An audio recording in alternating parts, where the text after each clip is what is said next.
ایران کے supreme leader Mujtaba خامنہئی جو ہے اب ایکٹیو ہونا شروع ہو گئے ہیں اور اپنے دفتر کو انہوں نے سنبھالنا شروع کر دیا ہے۔ عمران خان سے 5 اگست کو صبح اڈیالہ جیل میں ایک اہم شخص کی ملاقات ہوئی ہے۔ یہ اس شخص کی عمران خان سے چوتھی ملاقات تھی۔ اب اس کو بات چیت کہیں، آپ اس کو ڈیل کہیں، اتنے گنجل پڑ چکے ہیں کہ ان کی سمجھ ہی نہیں آ رہی کہ ایکچولی ہو کیا رہا ہے۔ نااہل کیے بغیر کوئی مجھے ہاتھ بھی نہیں لگا سکتا، مجھے نااہل اور گرفتار کیا جاتا ہے تو اس صورت میں میرا ویڈیو پیغام ریکارڈ ہے۔ بھارتی ریاست جھارکھنڈ کے دارالحکومت رانچی کے اندر جو ہے وہاں پہ طلبہ کی جانب سے ایک دفعہ پھر احتجاج جو ہے وہ شروع کر دیا گیا ہے۔ جنوبی افریقہ کے ملک کولمبیا کے اندر شدید زلزلہ وہاں پہ آیا ہے اور اس کے نتیجے میں کم از کم 100 سے زائد افراد ہلاک ہو گئے ہیں۔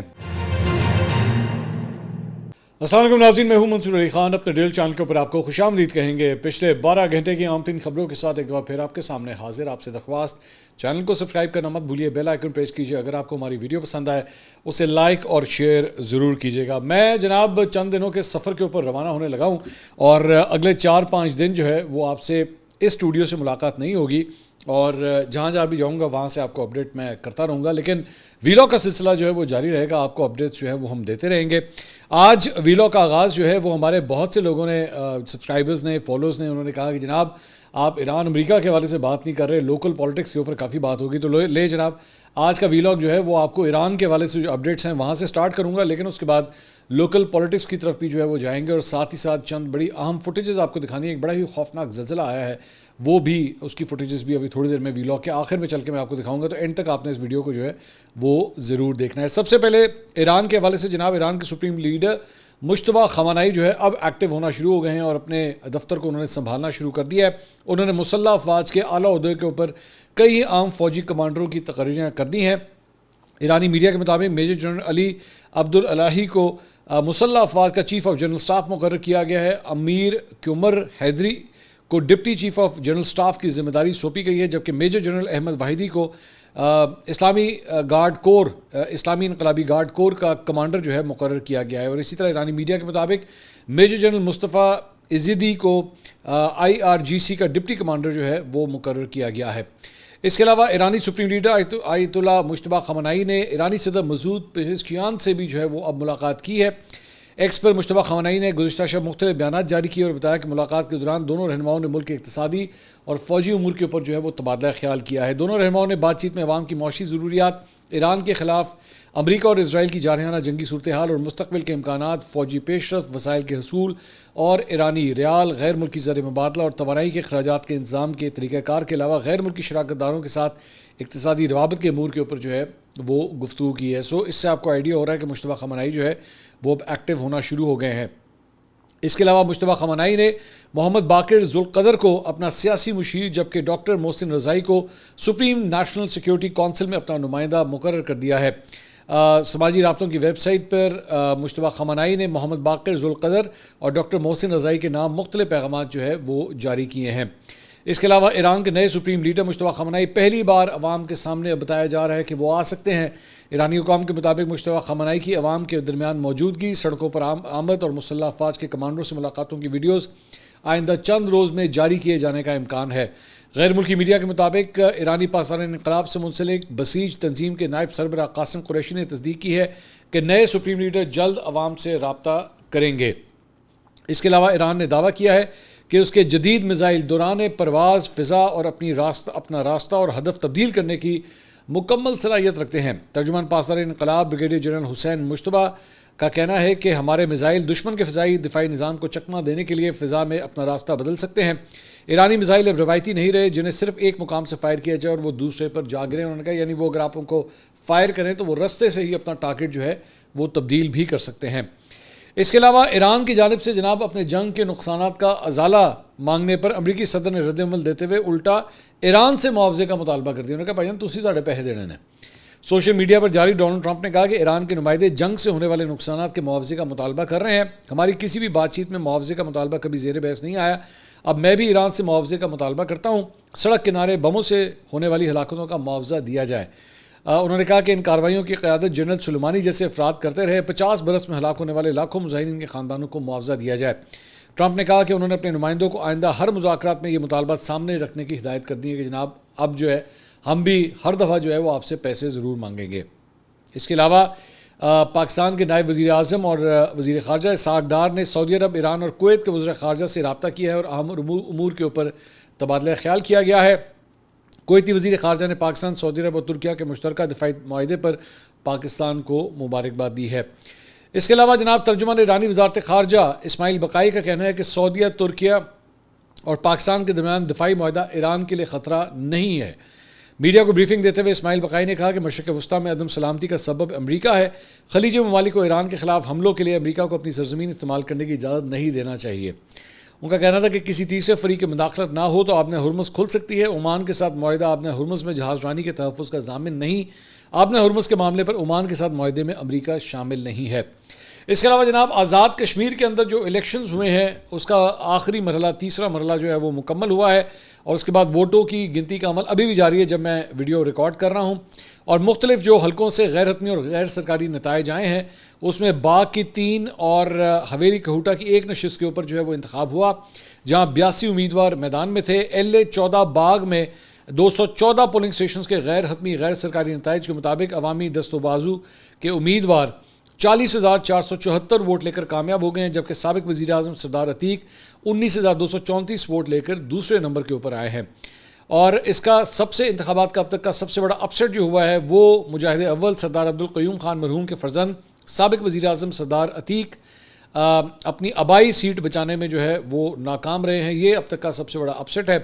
ادھر LA 16 باغ 3 کے 186 پولنگ اسٹیشنز میں 84 کے غیر حتمی غیر سرکاری نتائج کے مطابق مسلم لیگ نون کے صدار میر اکبر خان 9,243 ووٹ لے کر لیڈ کر رہے تھے، اور ان کو فالو کر رہے تھے جناب پیپلز پارٹی کے صدار قمر الزمان خان 7,144 ووٹ کے ساتھ۔ لیکن ابھی یہ گنتی کا عمل جو ہے ابھی جاری ہے جب میں آپ کو یہ بات بتا رہا ہوں۔ اس کے علاوہ دوسری جانب جناب LA 15 باغ 2 وہاں پہ پیپلز پارٹی کے سردار ضیاء القمر جو ہے وہ لیڈ میں تھے، جو اب آخری اطلاعات آئی ہیں، جبکہ مسلم لیگ نون کے مشتاق احمد مناس سابق اینکر پرسن اور صحافی وہ دوسرے نمبر کے اوپر آئے ہیں اب تک کی اطلاعات کے مطابق، جب آخری نمبرز ہمارے پاس آئے ہیں۔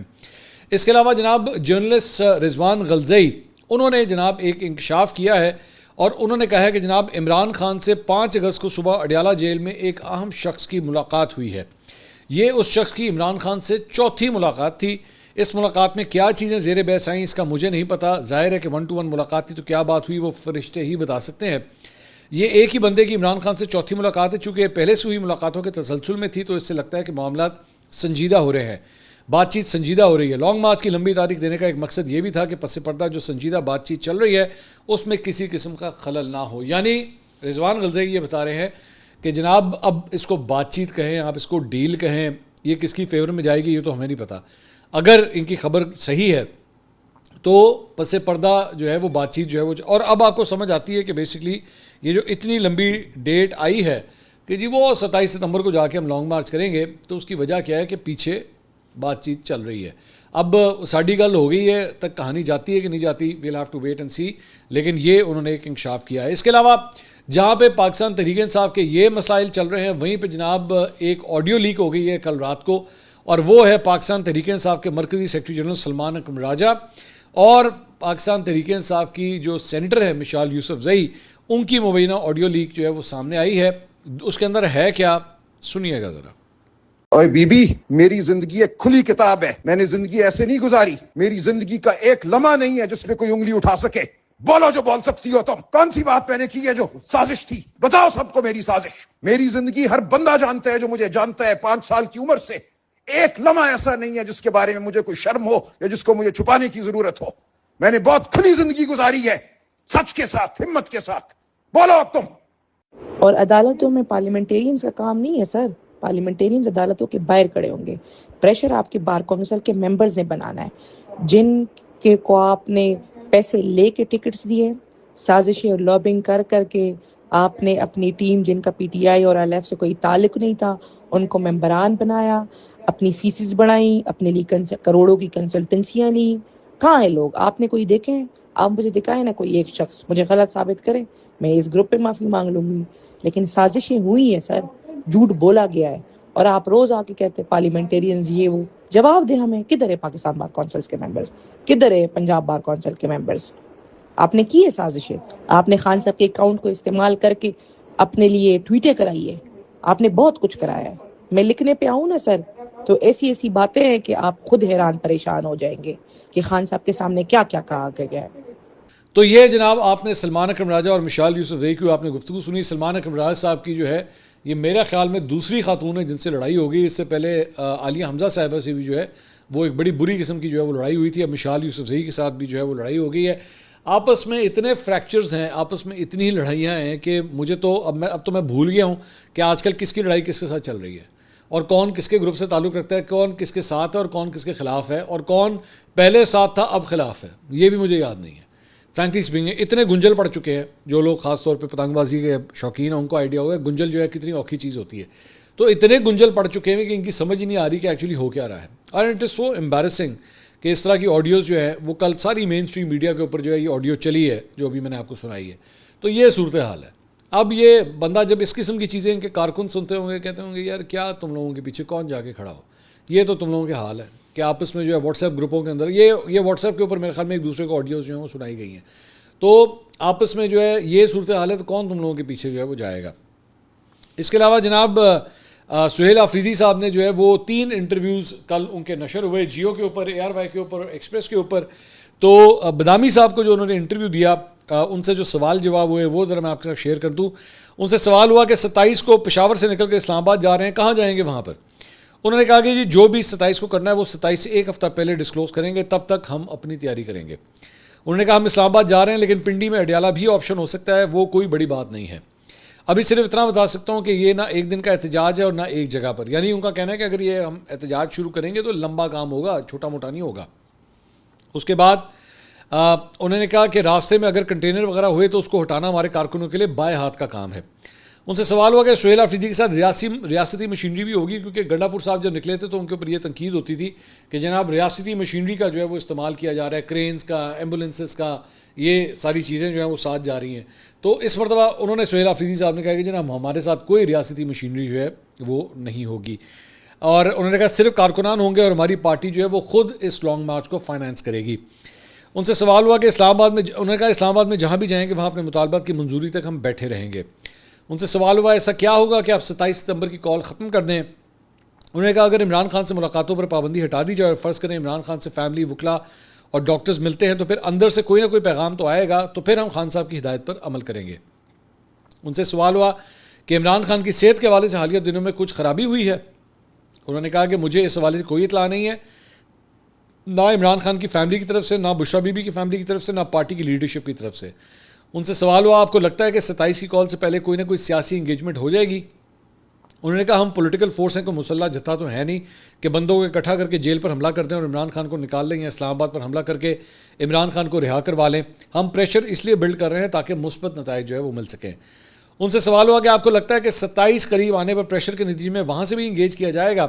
انہوں نے کہا دیکھیں صرف 5 اگست سے پہلے کچھ پیغامات آئے کہ کال نہ دیں, اس طرح ہو جائے گا, اس طرح ہو جائے گا, جو ان کی عادت ہے ڈرانے دھمکانے کی. میں نے وہ پیغامات اگنور کر دیے, اس میں نااہل کرانے کی بھی مجھے دھمکی دی گئی.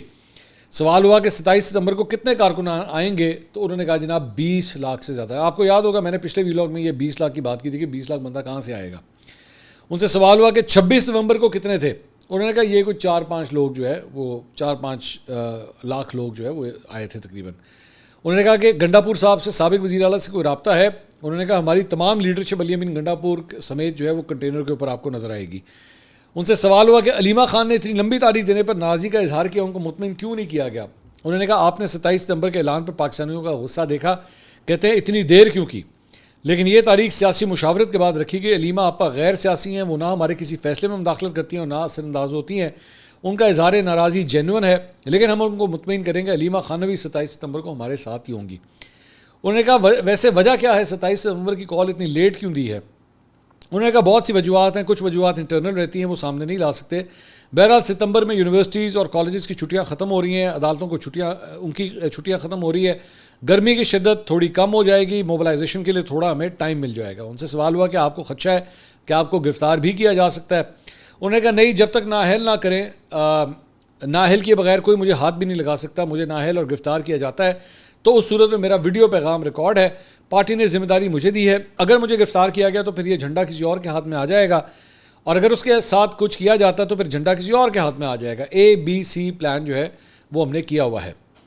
ان سے سوال ہوا کہ عمران خان سے تقریباً 8 ماہ سے ملاقاتیں بند ہیں, کیا انہوں نے یہ پیغام بھجوایا تھا کہ اگر مجھ تک رسائی بند ہو جائے تو خیبر پختونخوا کو بند کر دیں؟ انہوں نے کہا نہیں, مجھ تک ایسا کوئی پیغام جو ہے وہ نہیں پہنچا.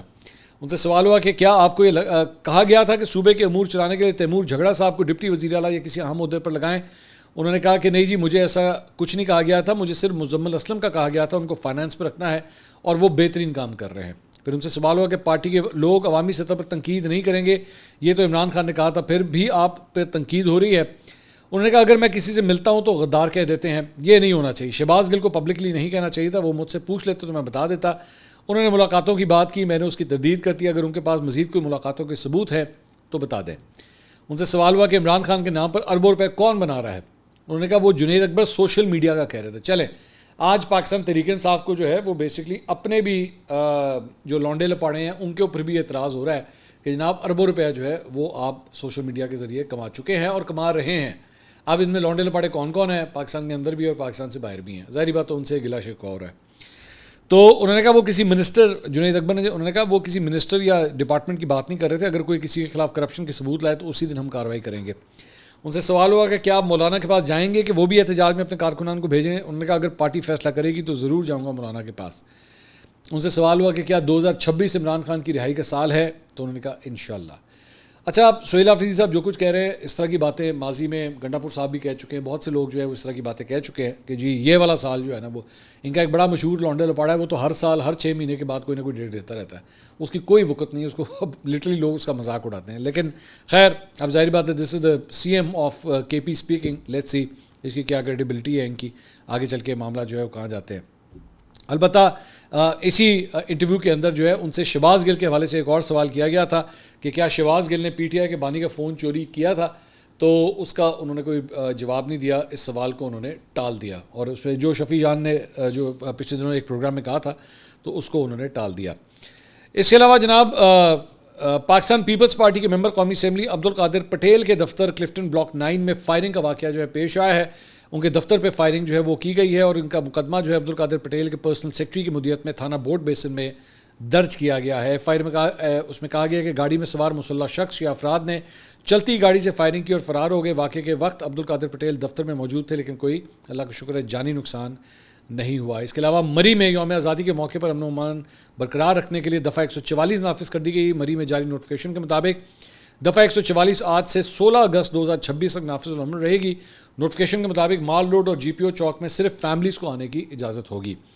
اس کے علاوہ جناب اوگرا نے 11 اگست کے لیے پیٹرولیم مصنوعات کی قیمتیں برقرار رکھنے کا فیصلہ کیا ہے. پیٹرولیم ڈویژن کی جانب سے جو نوٹیفیکیشن آیا ہے اس کے مطابق پیٹرول اور ڈیزل کی جو پرائسز پہلے تھیں انہیں ہی برقرار رکھا گیا ہے. اس کے علاوہ اسٹیٹ بینک آف پاکستان کے اعداد و شمار کے مطابق بیرون ملک مقیم پاکستانی کارکنوں کی جانب سے بھیجی جانے والی ترسیلات زر جولائی 2026 میں 3.631 ارب ڈالر رہی ہیں.